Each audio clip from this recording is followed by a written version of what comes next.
This podcast is brought to you by sarahraven.com, which is home to everything you need for a truly beautiful and productive garden. You'll also find great and essential gardening kit and stylish, lovely things to have in your house to bring the outside indoors, all inspired by the garden and the house being tied together. There's also plenty of garden inspiration, how-to videos and specialist growing guides. So head over to sarahraven.com today to discover even more.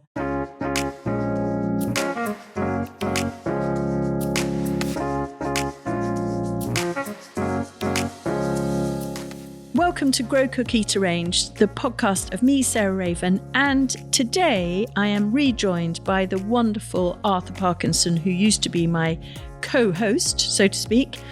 And the good news is that Arthur is finished writing one of his 2 books that he had to do this year. And so he's able to join us again much more often, which is such good news.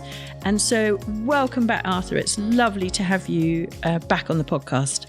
Thank you for having me back, fluttering back in. And you've been doing so well I've been listening, of course, and you're amazing. You don't need me back, so I'm very grateful you're having me back a little bit more. Oh, no, of course I need you back. And of course, all our listeners have missed you very, very much.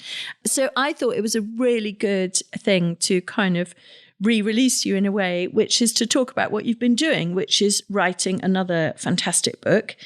And so I just wanted to chat to Arthur about his new book called The Flower Yard, Planting a Paradise. So it's sort of linked to his last book. Well, last but one book, actually, because there's been a hen book in between.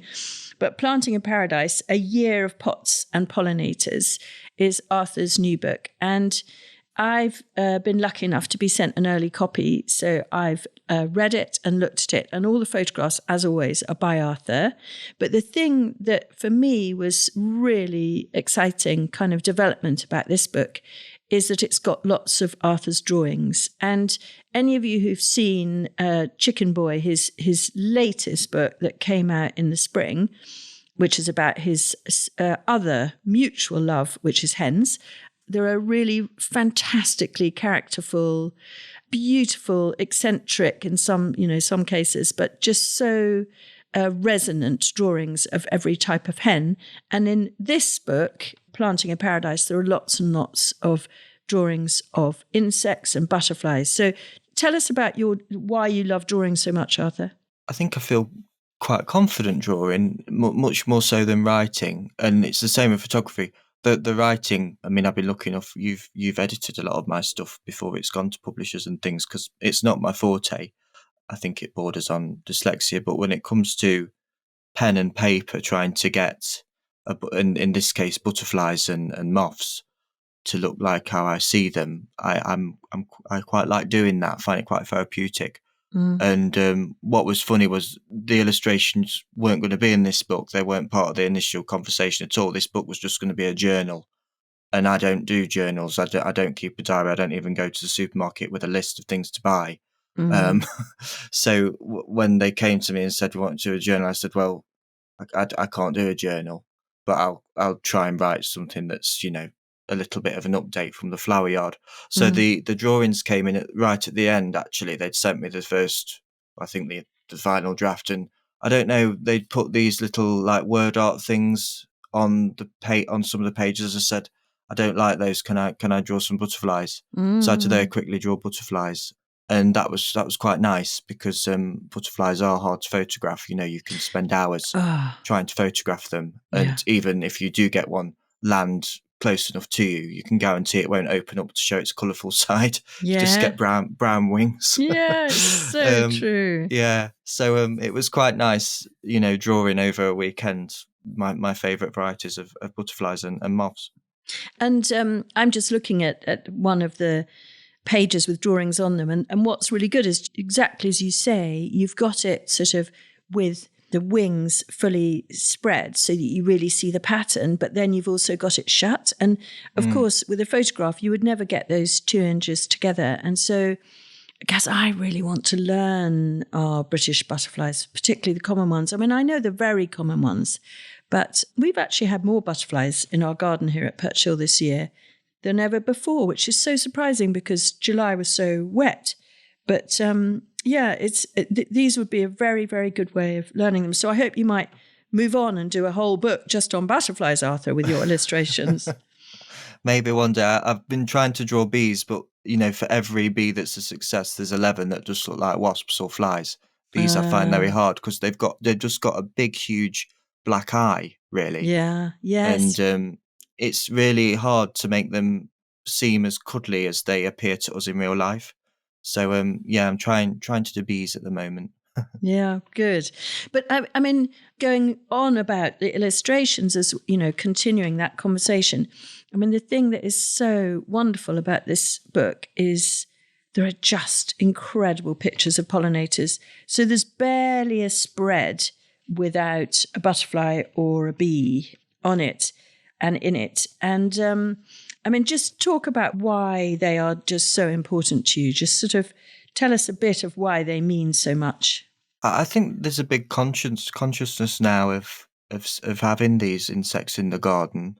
I mean, what's funny is obviously as when you're little, you're interested in worms and things. But I mean, I talk about in the book my garden training, and I was a bit geeky then with wildlife and insects, and I remember being told you've got to be more interested in gardening really than wildlife, which I think is a massive mistake. I think they're like jewels, and the wonderful thing is they will come to a garden wherever it is. So it doesn't matter whether you've got a garden in like prime real estate of countryside England or whether you've got a little balcony in a really somewhere that's very urban. They will find you, and I think there's a wonderful sense of reward. I mean, I spend far too much time, anyone who follows me on Instagram will know, sharing a lot of doom and gloom news, so I do need to feel that there's hope, and I think they give us all hope. Like you've just said, you've seen more butterflies at Perch Hill this year. It's instant Prozac. Yeah. Particularly, the first one. And it's wonderful, if you've grown something from seed, like I've got your gorgeous calendar on my mum's wall, and this month it's the claret sunflower with 3 beautiful honeybees like a crescent moon in its lovely face. And so, I mean, when they asked me to do this book, I wasn't really ready to do another gardening book, so I had to go through endless memory cards to try and find over the years various photographs. So it was nice really to look up all the varieties. So you open the book and there's the blue Bayou Dahlia with the red admiral, which I know at this time of year at Perch Hill, you'll walk down your path in the cutting garden and it's always alive with red admirals. They love that dahlia. It's extraordinary, that, isn't it? I was down there yesterday and I just couldn't believe that. I mean, there were 6 or 7 red admirals on that avenue of Blue Bayou. It is amazing. And I mean, I've just opened onto a spread in autumn, because of course we're in autumn now in the new book. And there's this absolutely beautiful feast for the eyes, which is a whole load of dahlias. And every single one, bar Verone's obsidian, in fact, has a bee or a butterfly on it. And that's one of the things that I've noticed with you over the years is when you're photographing, you take the time to wait for the bees or butterflies to return.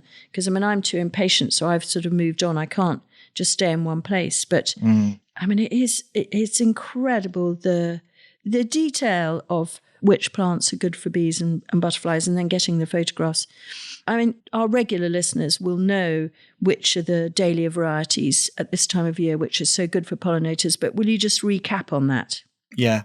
So, I mean, all of the bishops really, if bishop is in the name, it will be good for them. But increasingly, the anemone varieties that you're so passionate about, and it's wonderful to see them so involved in your breeding programs.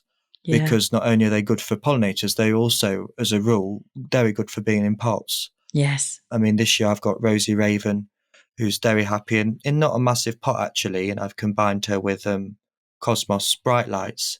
Yes. And they're both very, very happy, whereas, a lot of the bigger dahlias just don't like being in pots. So this book, I did throw out a lot of the larger dahlia varieties and focus on the smaller. I mean, my favourite combination in terms of height would be Bishop of Auckland, that lovely classic claret, with Waltzing Matilda, which is slightly shorter. So, I think it's really important to get a wedding cake tier of flowers. Yeah. And, if you're on a budget, you can't beat Bishop's Children. I was in a garden a few weeks ago and it was alive with butterflies and bees in the most jammy, gorgeous colours you could wish for. So, yeah. Absolutely. So sort of moving on to another theme in the book, away from pollinators, is about birds. And one of the things that I really sort of felt came over very strongly was about the importance of hedges, even in a small garden, and the importance of thinking about, you know, whether it be perhaps a fruiting, a crabapple or something in a pot. So your container gardening being the theme, but also hedges around the garden, even however small it is, being incredibly important. So will you chat to us about that? Yeah, I mean, this book's really caught me in kind of, and I think you're changing as well as I diversify the garden more and more into shrubs. And, you know, I want structure in the winter. I don't just want, you know, annuals that means there's nothing in the garden.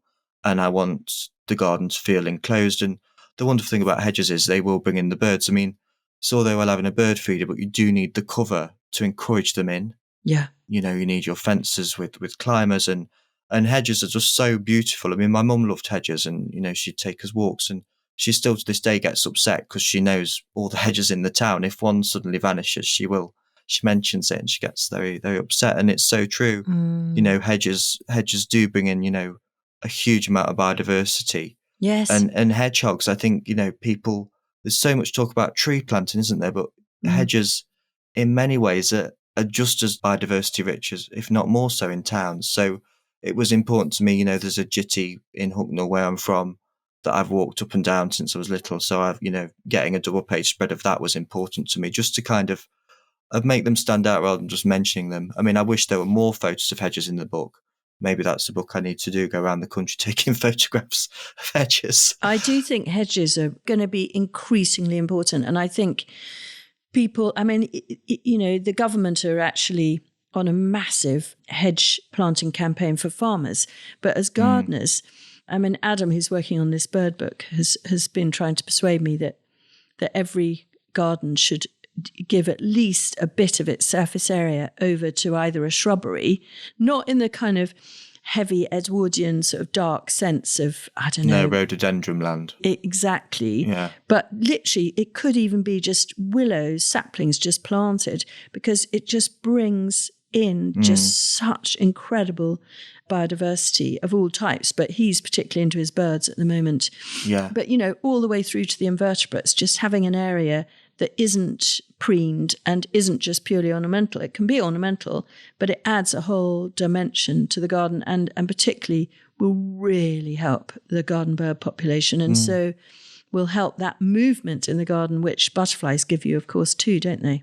Yeah, and I have to say this year, I mean, I've not frantically gardened this year. I've been a bit in between homes and it's all been a bit topsy-turvy, but my biggest enjoyment is the bird bath in our garden. It's literally, I used to keep birds, you know, like cage birds, but honestly, this bird bath this summer, it's been literally like having an aviary in outside. You know, I look outside, I've had to probably refresh it and clean it 3 times some days, because all the fledglings, they have to be able to bath when they've left the nests, because, you know, bird nests often are quite mighty. If they can't bathe, you know, they get poorly, and the adults need to keep clean too. So we get families of goldfinches coming, and they're like little parrots, you know, the little fledglings are just getting that lemon yellow on the wings, and the parents are there. And so we haven't been feeding the birds over the summer. I know a lot of people do, but I'm quite conscious about squirrels. Yes. But I have to say the bird bath, I think, has attracted just as many birds. Oh, that's such a good tip. And in your book, there are pictures of that, I mean, photographs. And I like the way you've got it high, because we've got bird baths at ground level. But actually, by having it high outside the window, it means you kind of, it's in your eye view more, isn't it? Yeah. And I mean, I think if you've got space, have one on the ground, because that way, if you've got hedgehogs visiting, they can have a wallow at night. But it's just about thinking about different species requirements, you know, just like an aviary. If you had an aviary, you'd have quail on the ground and some birds that like to be on the ground, and then other birds don't like to go on the ground. So if you've got tables and things, have both, and then you will be able to attract a greater variety of birds. Yeah, great. So I think that's such a good prod to us all, is if you're wary of rats or squirrels or whatever, and feeding the birds, but then a bird bath is not going to do anyone any harm, and washing them and changing them and filling them up very regularly. Yeah. We're hitting a very sort of hot spell late in the year, and that's going to be important. And funnily enough, I've just been in Holland, and one of the things that we notice driving on the motorways or quite big roads is you're on the carriage going north, and there's a massive hedge between you and the carriage going south. And so I don't know why we don't have that. I mean, maybe it's to do with visibility and everything. Safety. Well, but then Adam and I were talking about this. It's just like, why do you need to see the traffic coming the other direction? Yeah. And I mean, it's true that I'm not sure if I was a sparrow, I'd want to be feasting on cotoneaster berries in a hedge in the middle of a motorway. But at night you would, wouldn't you, when it was quiet? And so, yeah, they were just absolutely dense with hawthorn, I imagine wild hops, and then loads of buried stuff. So loads of cotoneaster, etc. And they just created this whole environment, as well as the roadsides being left quite wild. They had these big hedges. And I thought that was quite an exciting idea, going back to our whole hedge thing. I mean, we're planting huge numbers of hedge plants here this autumn. And as we go into autumn, of course, it's exactly the time to do it. And it's been Adam's great campaign. And yeah, I just think it is such an easy way of kind of rewilding the garden in an ornamental way. That's another thing that you talk about quite a bit in the book. So we could sort of move on to that. Yeah, the wilding thing. There's just, I mean, this year, it's just been such a confusing term. I mean, I've always liked wilding and never really found the idea of it threatening, because in a way, although wilding is not being in control and gardening has been in control, the ethos of wilding is exactly what me and you have always felt a garden should be. It shouldn't be completely human dominated. And in a way, I know, your planting style in the Oast, of course it's controlled, but it's plant relaxation, isn't it? Whereas, Yes. Traditional British gardening is dot planting. It is just, bedding plants and low and tight and clipped. And it's really interesting seeing the generations change in gardening. And, I've been a bit dismayed by comments made about wilding, because we're up against, things like high street stores now selling rolls of AstroTurf, plastic hanging baskets. To me, I find that much more threatening of becoming a culture than, people who are lucky enough to have large gardens or estates wilding. I don't mind what they do there. I think we just need to encourage more loose fashions in urban gardens in particular, where people have a lot less inspiration than maybe people who are in the countryside. Yeah, it's true. And so what are your, I don't know, top 2 or 3 plants that are sort of almost wild, but that you would encourage into the garden? Yeah. Well, I just think, I think marjoram is just fantastic. Yeah. It's such a wonderful, happy plant in a pot. You could have that in a window box. You don't even need to cut it back if you're really lazy. And it will, bush up beautifully. It's wonderful for the bees and butterflies, and it's lovely pink and purple. It doesn't get too big. It's not going to go everywhere. Similarly, just classics like Verbena bonariensis. They all are just very, very easy. Just get them in, and they thrive on poor soil. And to be honest, a plant that I haven't mentioned in the book, but one that I've seen walking around my hometown this summer are the fuchsias. And they look so beautiful against red brick. And the honeybees and bumblebees absolutely love them. So I really want to look at what these fuchsias are, because they're clearly, common varieties, but they must really love it in a town microclimate, because they're, again, like mini hedges, but they look so beautiful, and they're always planted in the most barren, tiny little terrace gardens in little bits of concrete cracks. Yes. So very out of fashion for me, but it's amazing when you walk around what plants suddenly you go, oh, actually that looks really amazing. Yes, yeah, absolutely. So maybe we could sort of chat to finish, I mean, there's quite a lot to chat about in this bit, but I love the section in the book which is what every flower yard needs. Oh yeah. And I wondered if you'd talk us through that, and then, but maybe we'll start with the more negative, what every flower yard doesn't need. Yeah. And perhaps we could come on to glyphosate with this. And Okay. Arthur uses the F word in the book, which made me laugh quite a lot, because I've never tried using the F word in the book. I had several battles on that. Did you? Well, will you chat about that? And then we'll do the negative first, and then we'll finish with the positive. Well, I had an experience with someone. I was living in a friend's house for a time, and she has her entire drive glyphosated quite regularly by a guy who comes round, and he was very pleased with himself that he'd got permission to do it, because I think he'd been told that I was, a hippie or something. And I said, well, do you know it's going to give, going to probably give you cancer? And his reaction was, I'm 77, it doesn't matter. And I kind of had to just shut the door on this man, I think, rather than say anything back. Yeah. The reason I'm so upset about the glyphosate thing is it's proven to be so damaging, not only for the planet, but for our health and our our children's health. So when I see them spraying, around hospitals and schools, it's just absolute. It's the devil. Yeah. And I'd again go back to my garden training. I remember being told, well, no one will employ you if you don't get a spraying certificate. You need this spraying 70%. They weren't bothered about me being interested in plants. It was like, well, if you don't do this, you can't be a gardener. And I knew it was wrong. I thought, I don't want that chemical strapped on my back spraying away. No. So that's why I'm so passionate about glyphosate. And I probably read far too many reports, but, I know you do as well. And I know you've had the whole, you've had awful experiences with herbicide contamination, haven't you, at Perch Hill? It really is. We have, these chemicals, they need to get tougher on them. And I think it's only by individual action that will happen, because the governments aren't being fast enough about it. No. So by speaking about it, I completely agree. And in terms of the aesthetics, there's a couple of the ones that made me laugh. Well, do you agree with them? I do. So your main one is dustbins. So what you say quite rightly is particularly if you've got a small garden or a yard, why on earth would you give 2/3 of it over to dustbins and sort of somehow find a way? I mean, of course, not everyone can, but trying to kind of get rid of the dustbin, or anyway, talk us a bit through that, how you suggest we deal with the dustbin phenomenon. Probably my favourite photo in the book involves a dustbin, and it's where my mum keeps hers. But because we've got Viper's blue gloss, which is that wonderful biennial wildflower, which is very tough. Yeah. It's self-seeded in all the cracks, and so you've got the dustbin, and it's just surrounded by a lovely blue haze and caper spurge, as well as self-seeded too. But I mean, I think my mum in her little flower yard garden, she's got 4 dustbins, and she's on her own.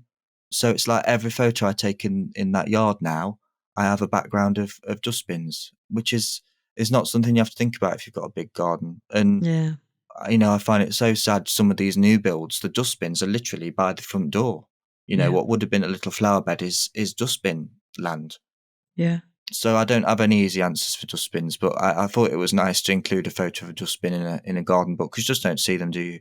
No, you don't. No. And it is that thing of, rather than, I don't know, you see them sort of covered with a kind of netting to make it look like a flower or a painting. I think they make them look worse. Yeah, they sort of draw attention to themselves like too much makeup. Yeah. Whereas your idea of having self-seeders all round, like it could be teasels or, as you say, Viper's bugloss and caper spurge and erigeron, Kavinsky. They need to be just softened, don't they? Yeah.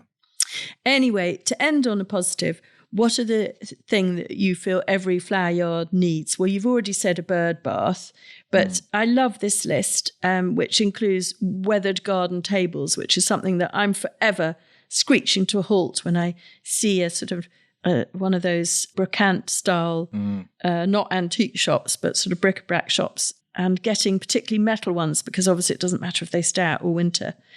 And that's just so great for raising pots and giving them a stage. But talk us through the other things that you think every flower yard needs.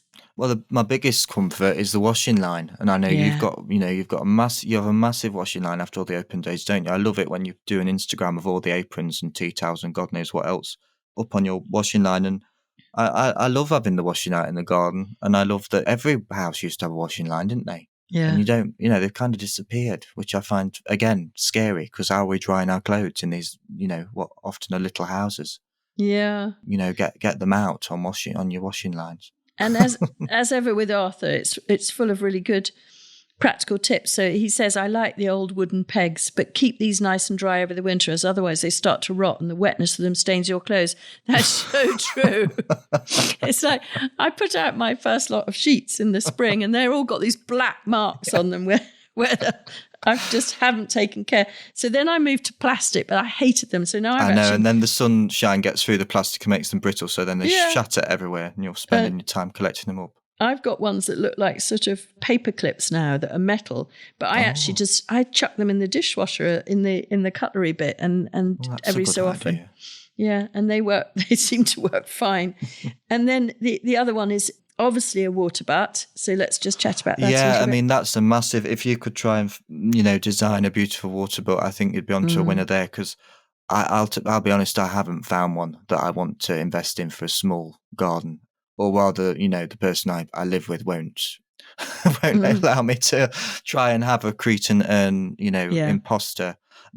Some of them look all right, but and you can get the old whiskey barrels. I've seen those for sale. They have taps in, but it would be lovely to sort of, I don't know. It's a difficult one because again, in a small garden, they do take up a big space. But I just felt so guilty.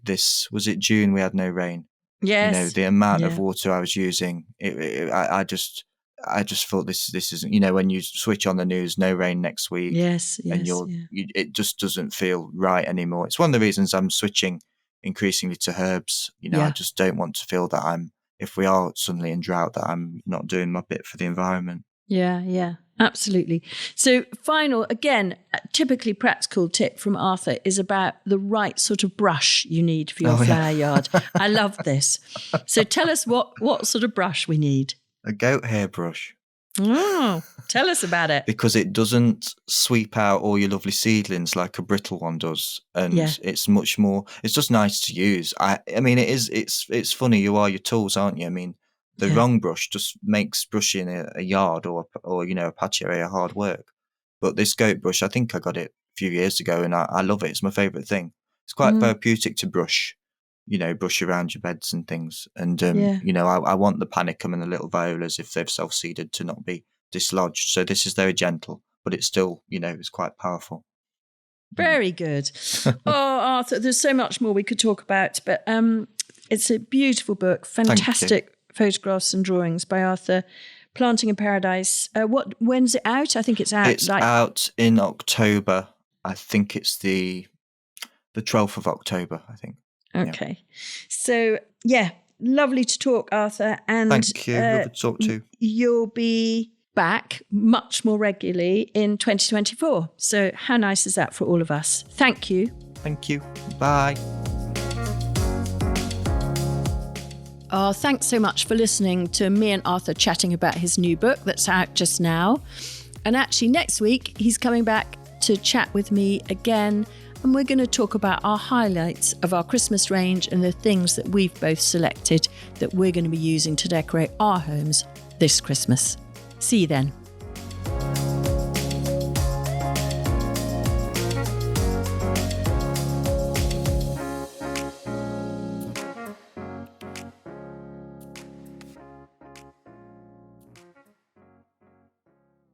You can find more information, photos and advice sheets on all the plants and recipes we talk about on this podcast by heading to the show notes or at sarahraven.com/podcast.